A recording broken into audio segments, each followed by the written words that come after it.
दोस्तों जीपीएससी का जो जीके का पेपर होता है, चाहे हो क्लास 1, 2 या 3 जिसका भी हो दोस्तों, वहाँ पे हम टाइम मैनेजमेंट कैसे करेंगे ताकि हम पेपर के अंदर अपना अच्छे से टाइम मैनेज करके वहाँ पे सबसे ज्यादा मार्क हासिल कर पाए।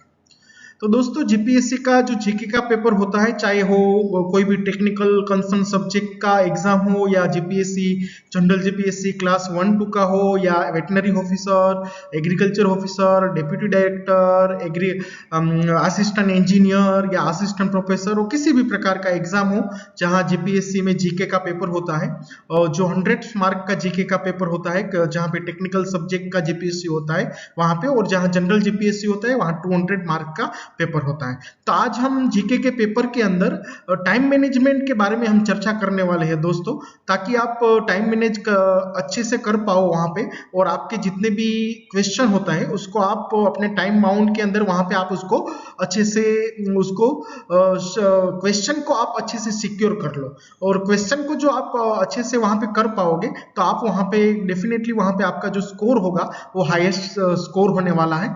तो दोस्तों आप गुड मॉर्निंग टू एवरीवन, और आप सब देख रहे हो जेएनयू की पाठशाला यूट्यूब चैनल। तो आज हम हमारे जो एक टॉपिक है हमने उसको काफी सारे इसमें इंपॉर्टेंट टॉपिक है उसको हमने यहाँ पे कवर किया है।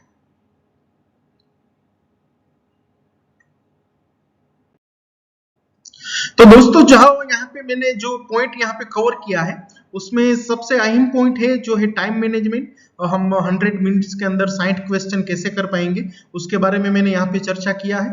फिर दूसरा है कि हम कौन सी स्ट्रेटेजी को एग्जाम के टाइम में यूज करें ताकि हमारा जो स्कोर है वो बहुत ही हाई हो जाए।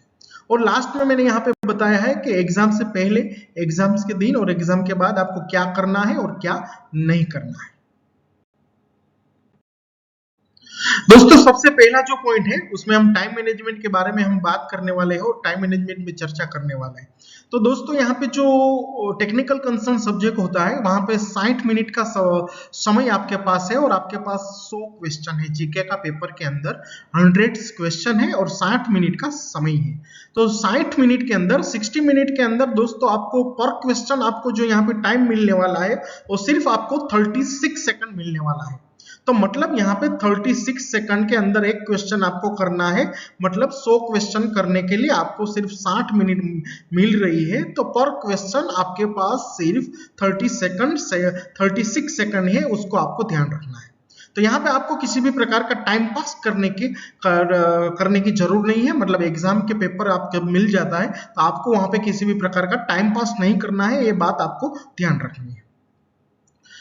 तो सबसे पहले क्या करना है, जब आपके पास क्वेश्चन पेपर आ जाता है, ओएमआर शीट आ जाती है, तो ओएमआर को आपको फिलअप कर लेना है। ओएमआर में क्या क्या चीज ध्यान रखनी है वो मैं लास्ट को डूज और डोंट्स में आपको बताऊंगा। लेकिन यहाँ पे सबसे पहले आपको पेपर को कैसे आपको हैंडल करना है, और पेपर के अंदर जो आपका क्वेश्चन है उसको वहां पे कैसे सोल्व करना है उसके बारे में मैं आपको चर्चा करूंगा। तो सबसे पहले आपको पहले क्वेश्चन से अपना क्वेश्चन स्टार्ट करना है। पेपर के अंदर जो पहला क्वेश्चन है आपको अच्छे से उस क्वेश्चन को पढ़ लेना है। हाँ, पढ़ लेने के बाद आपको मल्टीपल ऑप्शन देखना है। तो वहां पे अगर आपका ब्रेन ने वो क्वेश्चन को प्रोसेस किया, याद रखना दोस्तों, अगर आपका ब्रेन ने उस क्वेश्चन को प्रोसेस किया और वो ब्रेन ने आपको वहां पे 4 ऑप्शन में से एक ऑप्शन आपको ढूंढ के निकाल दिया, मतलब 4 ऑप्शन देखा, फिर ब्रेन ने प्रोसेस किया, फिर आपको वहां पे ब्रेन ने बोला कि भाई इसका आंसर बी है, तो आप इमीडिएटली अपने ओएमआर के अंदर वो बी आंसर को टिक कर दीजिए। बी ऑप्शन को आप वहां पे राउंड कर दीजिए। वहां पे आपको किसी भी प्रकार का वेट नहीं करना है कि मैं भी इसको अभी बी क्वेश्चन पेपर में टिक कर लेता हूं, लास्ट में ओएमआर में इसको मैं बी कर दूंगा। लेकिन लास्ट में आपके पास टाइम नहीं बचने वाला है दोस्तों। तो आपको इमीडिएटली जो क्वेश्चन वहां मिला, जिसका आंसर मिला है, उसको इमीडिएटली ओएमआर में आप उसको फिल कर दीजिए। अगर आपका जो क्वेश्चन आपने पढ़ा है, अगर आपने ब्रेन ने उसको प्रोसेस नहीं किया है, ब्रेन ने प्रोसेस नहीं किया, आपको पता ही नहीं है भाई क्वेश्चन क्या है, आंसर भी नहीं पता है, तो इमीडिएटली वहां पे किसी भी प्रकार का थिंकिंग नहीं करना है। तो इमीडिएटली वहां पे आपको ओएमआर में ई कर देना है। ई क्यों कर देना है दोस्तों? क्योंकि वहां पे नेगेटिव मार्किंग है। अगर आप गलत करोगे, अगर आपको पता भी नहीं है तब भी आप वहां से ABCD में से कोई आंसर कर दिया तो आपका नेगेटिव मार्किंग होने वाला है। और दूसरी चीज, साथ में अगर ई नहीं करते हो, सपोज ई नहीं किया, आपने क्वेश्चन को ऐसे ही लेफ्ट कर दिया, मतलब उसमें कोई राउंड ही नहीं किया ओएमआर में, तब भी आपको वहां पे नेगेटिव मार्किंग होने वाला है। मतलब आप वहां पे ई करोगे तभी आपका नेगेटिव मार्किंग नहीं होगा, अन्यथा आपने अगर गलत क्वेश्चन कर दिया तब भी नेगेटिव मार्किंग होगा। आपके अगर क्वेश्चन को वहां पे छोड़ दिया, ऐसे ही लेफ्ट कर दिया कोई राउंड करने के बगैर, तब भी आपको वहां नेगेटिव मार्किंग होने वाला है। तो जो क्वेश्चन ब्रेन ने प्रोसेस किया उसका आंसर इमीडिएटली ओएमआर में आप लिख दीजिए, जो आपने ब्रेन ने प्रोसेस नहीं किया वहां पे आप इमीडिएटली आंसर को ई करके आगे चले, आगे बढ़े। यही एक बहुत ही अच्छी शानदार स्ट्रेटेजी है दोस्तों इसको याद रखना आप। तो वहां पे आपको फैसला ऑन द स्पॉट करना है। क्वेश्चन पढ़ा है, ऑप्शन देखा है, फैसला on the spot, don't wait for any last movement, और वहां पे किसी भी प्रकार का रिव्यू भी वहां पे नहीं करना है। दोस्तों आपको जो क्वेश्चन है वहां पे ब्रेन ने प्रोसेस कर दिया बी, तो बी कर दो, लेकिन वहां पे अगर काफी बार कंफ्यूजन हो जाता है बी और सी में, तो वहां पे उसके बारे में भी यहाँ पे बहुत ही अच्छी स्ट्रेटेजी है जो ह्यूमन साइकोलॉजी के हिसाब से है, उसके बारे में मैं यहाँ पे चर्चा करने वाला हूँ दोस्तों। तो यहाँ पे क्या होता है कि जब भी ब्रेन के अंदर आपका क्वेश्चन थिंकिंग प्रोसेस के अंदर चला गया, वहां पे बी निकल के आया, ठीक है, लेकिन बी और सी में कंफ्यूजन हो गया दोस्तों, लेकिन ब्रेन ने सबसे पहले वहां पे जो प्रोसेस करके जो आंसर निकाला है वो बी था, लेकिन उसके बाद फ्रैक्शन ऑफ सेकंड में आपके पास कंफ्यूजन हो गया कि यहाँ पे सी भी हो सकता है।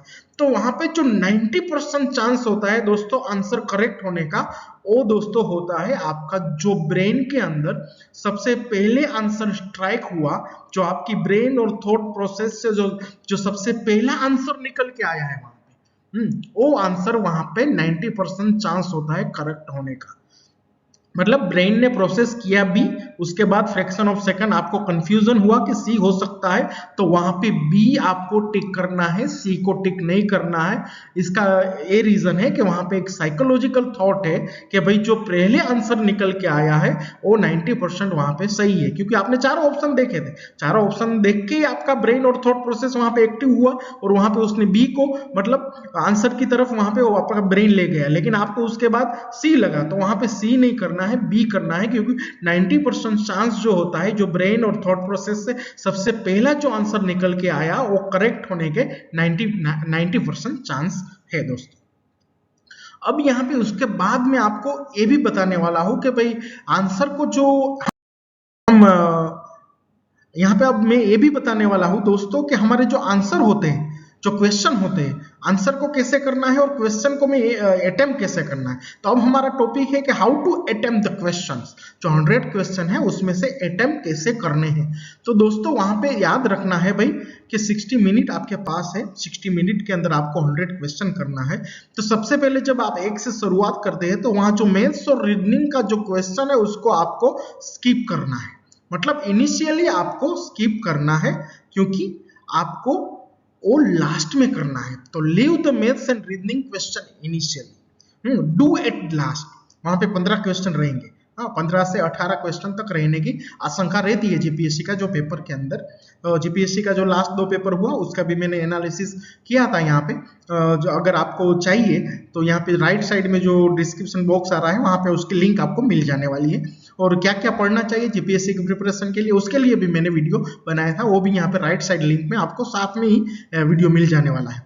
तो दोस्तों वहां पे सबसे पहले आपको मैथ्स और रीजनिंग के क्वेश्चन है उसको आपको वहां पे छोड़ देना है, उसको आपको लास्ट करना है। तो यहाँ पे आपको क्या करना है, तो सबसे पहले मैथ्स और रीजनिंग के अलावा जितनी भी क्वेश्चन बच रहे हैं, करीब 85 क्वेश्चन बचेंगे, 80 to 85 क्वेश्चन, उसको वहां पे आपको सबसे पहले फिनिश कर देना है। मैथ्स और रीजनिंग को छोड़ना है, उसको लास्ट करना है। सबसे पहले जो बाकी के क्वेश्चन है जितने भी टॉपिक के हिस्ट्री, जियोग्राफी, जितने भी क्वेश्चन है उसको वहां पे कर लेना है। वो कितने मिनट में करना है ये बहुत अहम है और इम्पोर्टेंट है दोस्तों। 35 से 38 मिनट के अंदर जो 60 मिनट का समय आपके पास है, तो उसमें 35 से 38 मिनट के अंदर आपके जो बचे हुए मैथ्स और रीजनिंग के अलावा वाले क्वेश्चन है जो 80 to 85 होने वाले हैं, उसको आपको सबसे पहले वहां पे अटेम्प्ट कर लेना है, ठीक है।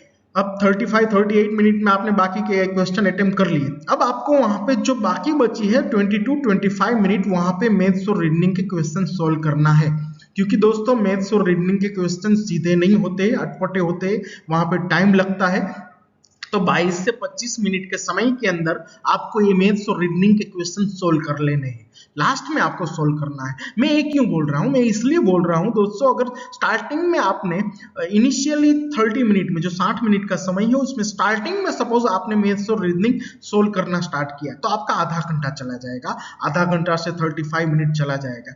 तो अब आपके ब्रेन के अंदर प्रेशर आएगा कि बाकी के जो 85 क्वेश्चन है मुझे करने हैं, तो वहां हड़बड़ी होने वाली है, तो वहां पे गलत होने के चांस ज्यादा है। लेकिन अगर आपके ब्रेन के अंदर पहले से मैसेज हो गया है कि भाई मैंने 85 क्वेश्चन मैंने अटेम्प्ट कर लिए हैं, 85 जब आपके क्वेश्चन हो जाते हैं 35 तो 38 या 40 मिनट के अंदर, तो आपके पास बाकी बचा 22 से 25 मिनट का समय बचा है। तो आपको ब्रेन को पता है कि भाई मेरे बाकी क्वेश्चन हो गया है, तो मैं अब एश्योर हूं, तो अब मेरे पास सिर्फ मेरे को मैथ्स और रीजनिंग के क्वेश्चन आने वाली जो अभी जो 20 to 25 मिनट है उसमें करना है। तो आपका ब्रेन के अंदर एक पॉजिटिव थॉट होगा कि बाकी सारे क्वेश्चन खत्म हो गए, सिर्फ आपका रीजनिंग और मैथ्स बचा है, तो ब्रेन भी वहां पे ज्यादा प्रोसेस करता है।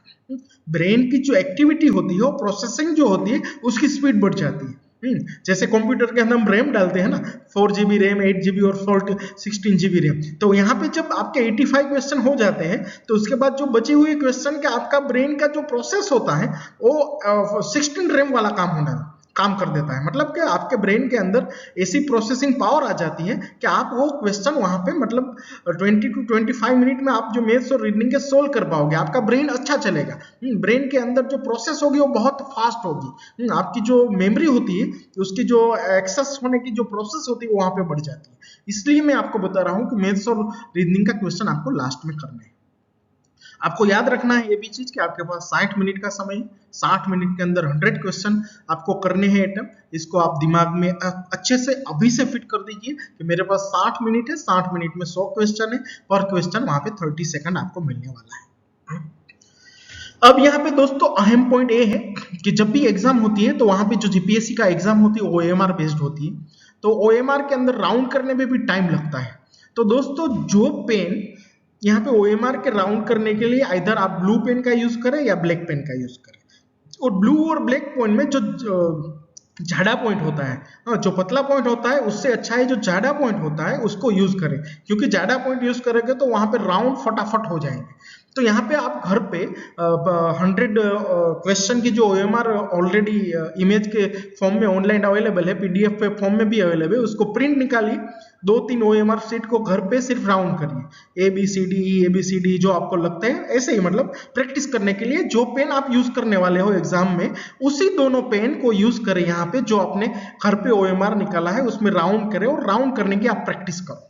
राउंड करने की प्रैक्टिस करने से आपको यह फायदा मिलेगा कि आपकी पेन एक तो राउस हो जाएगी, दूसरा जब आप राउंड करोगे एग्जाम के टाइम में तो आपका वहां पे माइंड में ऑलरेडी सेट है राउंड करने की, क्योंकि आपने एक बार प्रैक्टिस कर लिया है। तो प्रैक्टिस कर लिया है तो वहां पे आप अच्छे से राउंड कर पाओगे और आपका वहां पे टाइम नहीं बिगड़ेगा जो राउंड करने में, क्योंकि आपको कॉन्फिडेंस बिल्डअप होगा। कॉन्फिडेंस तभी बिल्डअप होगा जब आप घर पे प्रैक्टिस करोगे, तो आपका एक अच्छा सा कॉन्फिडेंस वहां पे बिल्डअप हो गया होगा। जब घर पे 2-3 ओएमआर को आप मतलब राउंड करोगे तो वहां पे अच्छे से कॉन्फिडेंस से आप वहां पे अपनी ओएमआर को फिल कर पाओगे, क्योंकि ओएमआर फिलिंग भी एक वहां पे एक बहुत ही टाइम कंज्यूमिंग है। अब यहाँ पे लास्ट जो मेरा है जो इंपॉर्टेंट है, जो आपकी स्ट्रेटेजी है जिसमें आप स्ट्रेटेजी से अपना स्कोर को हाई कर पाते हो, वो है कि how many question you need to attempt, आपको कितने क्वेश्चन अटेम्प्ट करना चाहिए ताकि आप वहां पे अच्छे से अपना स्कोर हाई कर पाओ। तो दोस्तों सबसे अहम और लास्ट जो है वो अपनी स्ट्रेटेजी कौन सी रखे ताकि हम स्कोर को हाई कर पाए। तो यहाँ पे कितने क्वेश्चन अटेम्प्ट करनी चाहिए जब ये जीके का पेपर होता है 100 में से। देखो एक जीके होता है और दरिया होता है दोस्तों, दरिया है, वहां पे कोई भी क्वेश्चन आ सकता है। तो ये आप माइंड में रखना है कि आपके पास 60 मिनट है, पेपर लेंदी होने वाला है, बिल्कुल लेंदी होगा, क्योंकि जीके का पेपर का जो स्टैंडर्ड है वो बहुत ही हाई हो गया है, जो जीपीएससी का है उसका स्टैंडर्ड बहुत ही हाई है, तो पेपर आपका लेंदी होने वाला है। दूसरी चीज है कि पेपर कंफ्यूज होगा, ऐसे क्वेश्चन कम होंगे जो डायरेक्टली आपको स्ट्राइक कर देंगे, वहां पे कंफ्यूजन वाले क्वेश्चन होंगे या बी और सी में या ए और डी में, हाँ 2 या 3 ऑप्शन में आप कंफ्यूज हो जाओगे। तो कंफ्यूजन को कैसे रोकना है, कंफ्यूजन को कैसे अटेम्प्ट करना है, कंफ्यूजन वाले कैसा क्वेश्चन को हमें कैसे अटेम्प्ट करना है ताकि हम वहां पे अपनी स्ट्रेटेजी को अच्छे से करके अपना स्कोर को हाई कर पाए। अब मैं इसके बारे में चर्चा करने वाला हूं कि आपकी स्ट्रेटेजी कौन सी रहनी चाहिए ताकि आप कंफ्यूजन वाले क्वेश्चन को अच्छे से कर पाओ। दोस्तों सपोज आप मान लो कि आपकी प्रिपरेशन अच्छी है, आपकी एवरेज प्रिपरेशन है, आपने थरोली सिलेबस को कंप्लीट कर दिया है। 7 जो पॉइंट है सिलेबस का, रीजनिंग से, मैथ्स रीजनिंग से लेके साइंस टेक से लेके करंट अफेयर्स, पॉलिटी और जियोग्राफी और हिस्ट्री, ये सब टॉपिक को आपने अच्छे से कवर कर लिया है, आपने होल सिलेबस कवर कर लिया है। उसके बारे में मैं यहाँ पे एक स्ट्रेटेजी बताता हूँ। बाद में जो आपने पार्शियल कोई उसमें पार्शियल सिलेबस ही कवर किया है, तो उसके बारे में भी यहाँ पे स्ट्रेटेजी बताने वाला हूँ। तो यहाँ पे दोस्तों ये है कि अपने आपने रीडिंग थरोली कर दिया है, तो वहां पे जो कंफ्यूजन वाले क्वेश्चन है दोस्तों, जिसमें आपको 2 या 3 में कंफ्यूजन है, उसको आपको अटेम्प्ट करना है।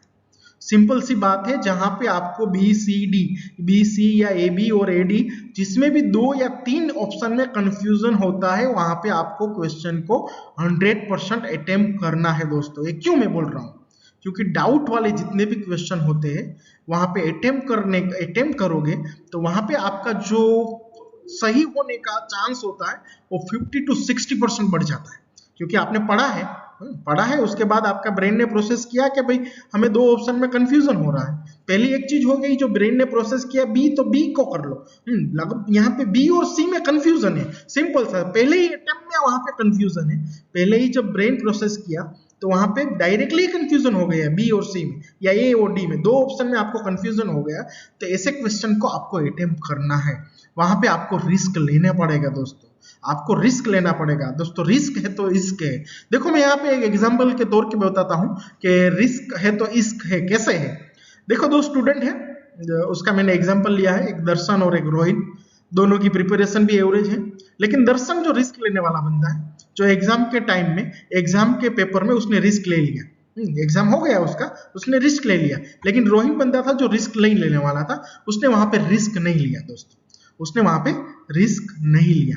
तो अब यहाँ पे क्या हुआ कि दर्शन ने वहां पे जो डैम श्योर था, इससे 35 क्वेश्चन थे, जो डैम श्योर था वो उसने वहां पे अटेम्प्ट कर दिए, जो मतलब 35 100 में से 35 वो ऐसा श्योर था कि वो मतलब उसके करेक्ट है।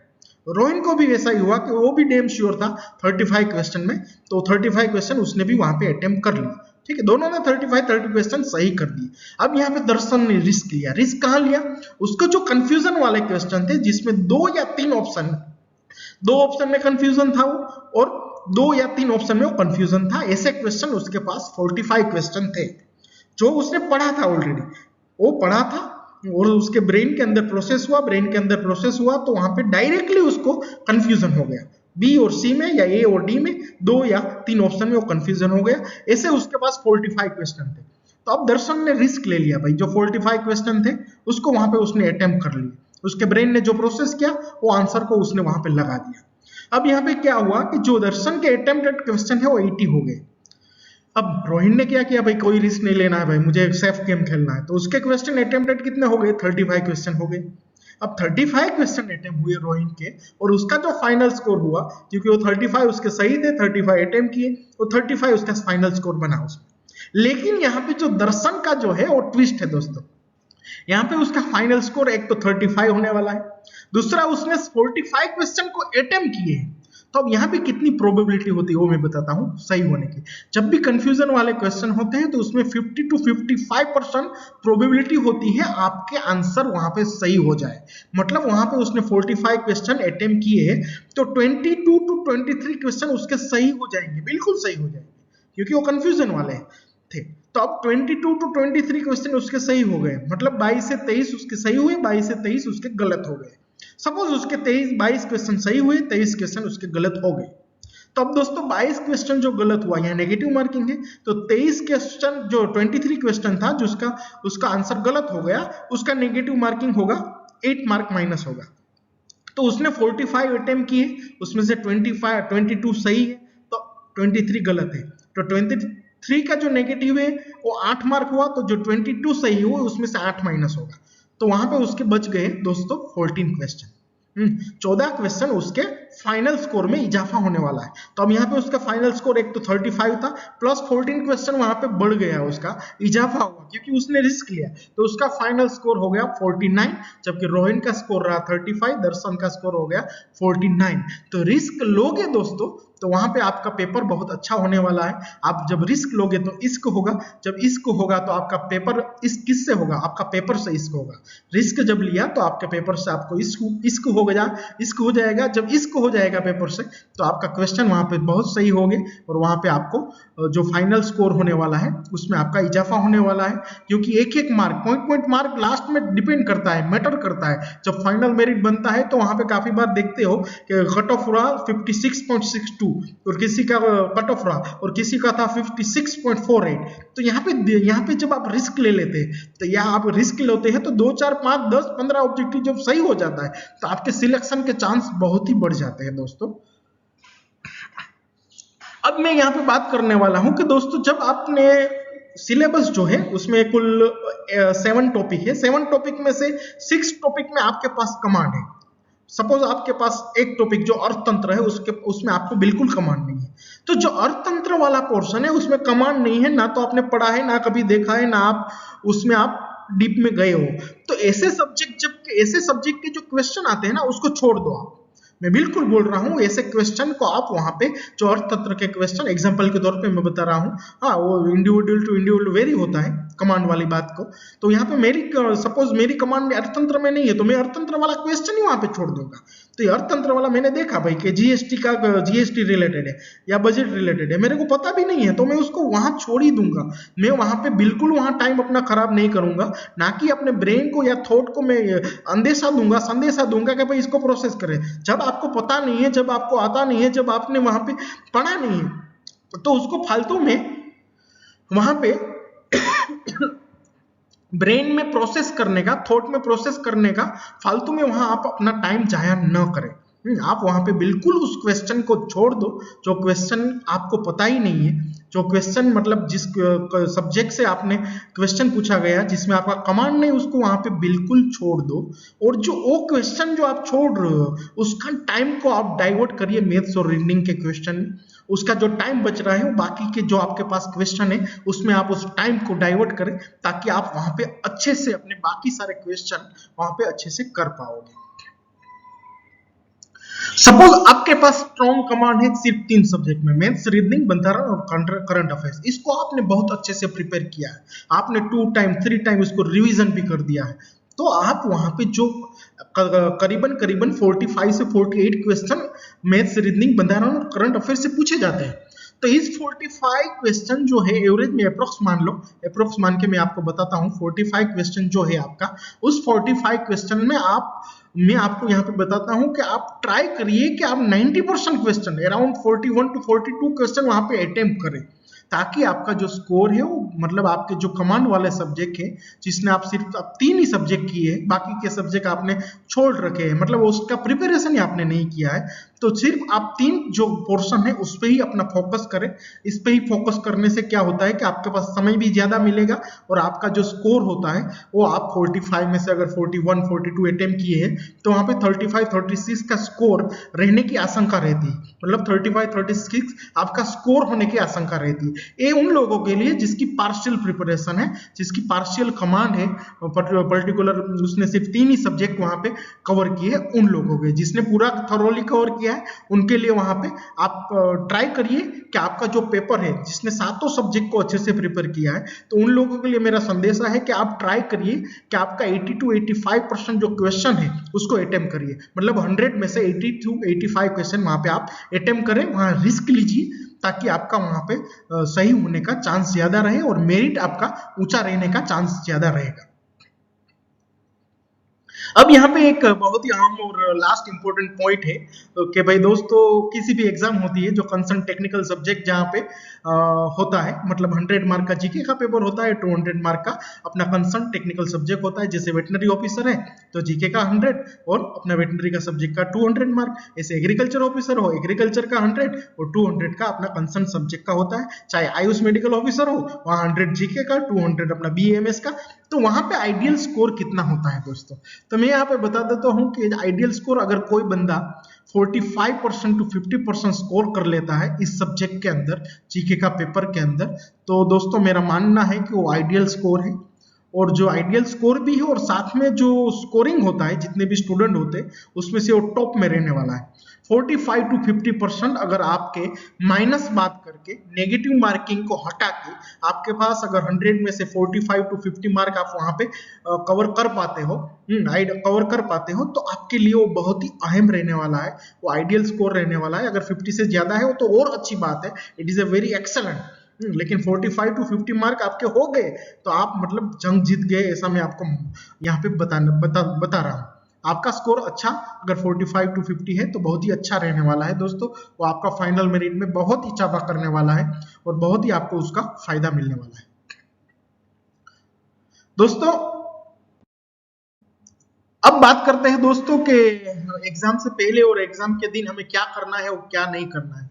दोस्तों अगर आपको वीडियो पसंद आ रहा हो तो इस वीडियो को लाइक भी कर दीजिए, शेयर भी कर दीजिए और सब्सक्राइब भी, हमारी चैनल चैनू की पाठशाला यूट्यूब चैनल को सब्सक्राइब भी कर दीजिए।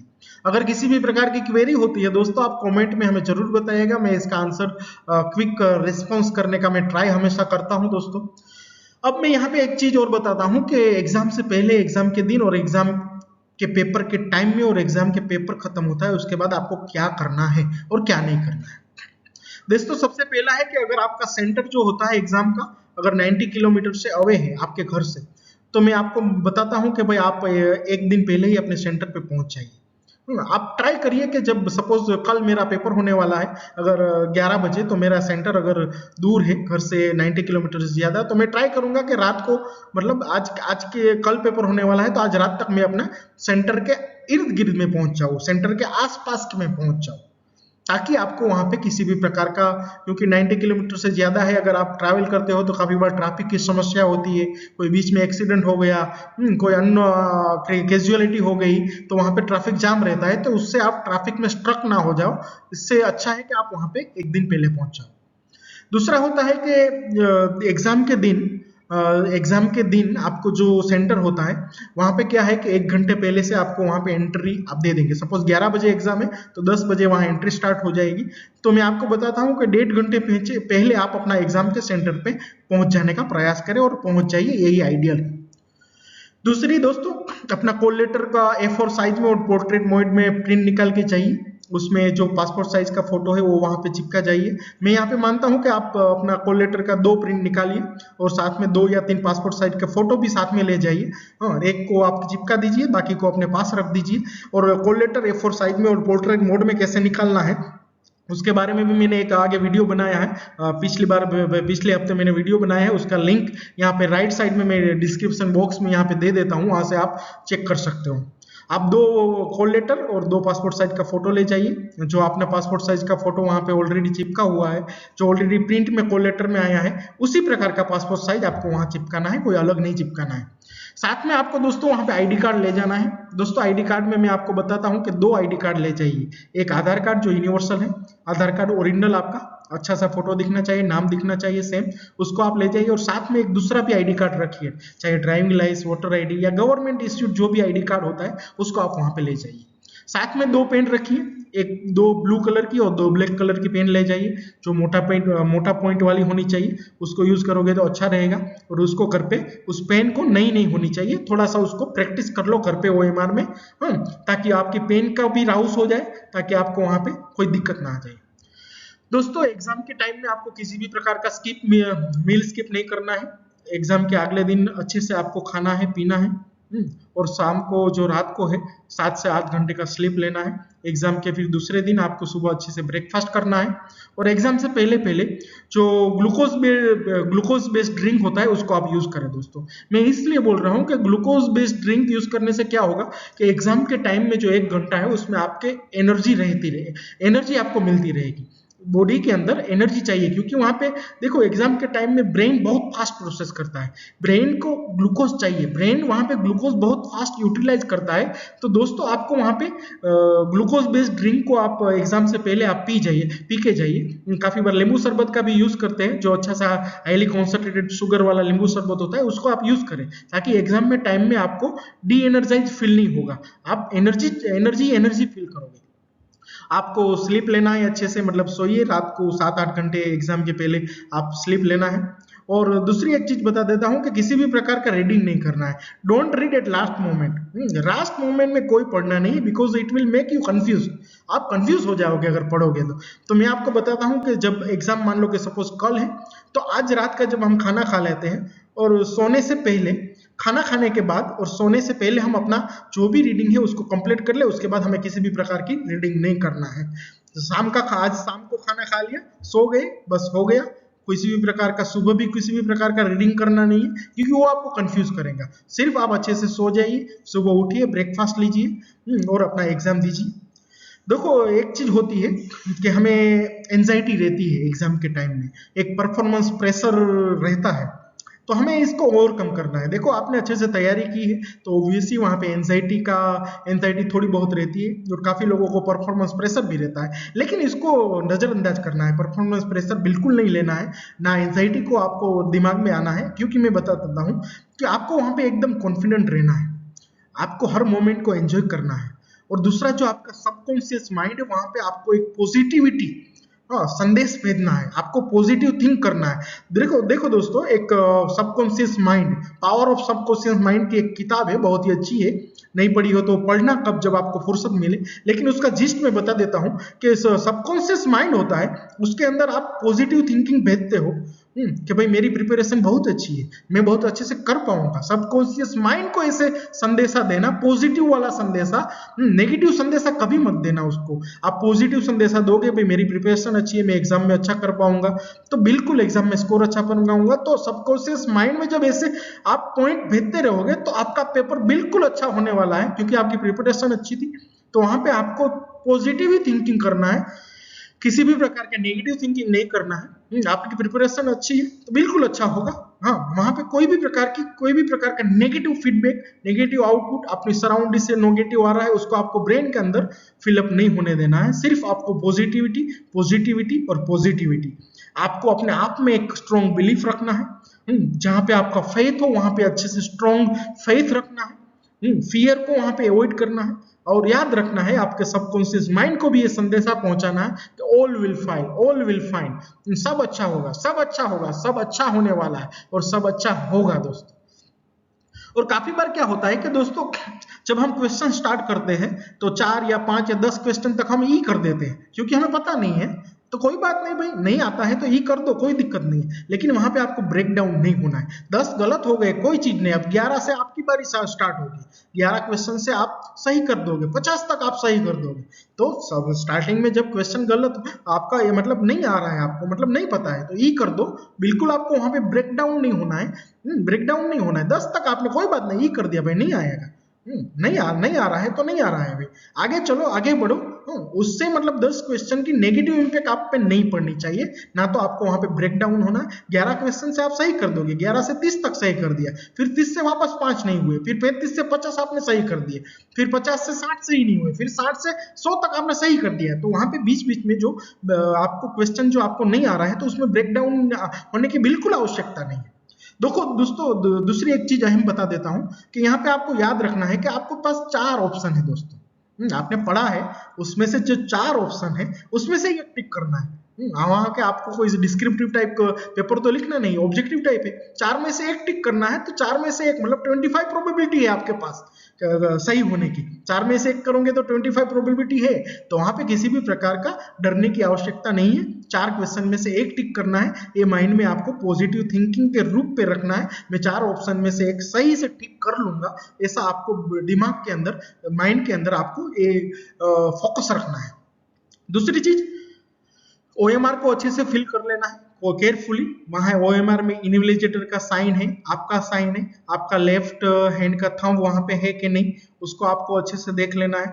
आपका डेट ऑफ बर्थ वहां पे अच्छे से फिलअप किया है कि नहीं उसको देख लेना है, आपका जो रोल नंबर है वो आपने अच्छे से फिलअप कर दिया है वो देख लेना है, पेपर कोड, पेपर का नंबर, एग्जाम डेट, ये सब चीज वहां पे OMR में अच्छे से लिख देना है और उसको अच्छे से एनकोड कर देना है। और आपने लास्ट में जब उसको एनकोड कर देना है और एनकोड कर देने के बाद जब आप सुपुर्द करते हो इन्विजिलेटर को, वो वहां पे आपको ये सब चीज को चेक भी कर लेना है।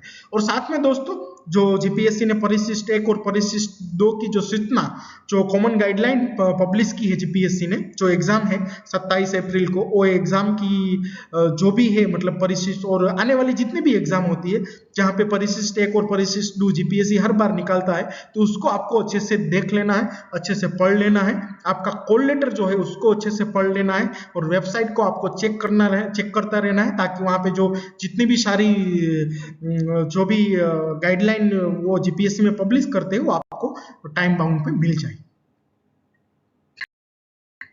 थैंक यू मित्रों, आप हमारे सोशल मीडिया के प्लेटफॉर्म के माध्यम से भी जुड़ जाते हैं, उसकी लिंक मैं यहाँ पे डिस्क्रिप्शन बॉक्स में डाल देता हूँ। और thank you for watching, kindly like share and subscribe. And last में आप सभी को जैनू की पाठशाला यूट्यूब चैनल की तरफ से best of luck, think positive, do best, do well, job is yours. Thank you very much.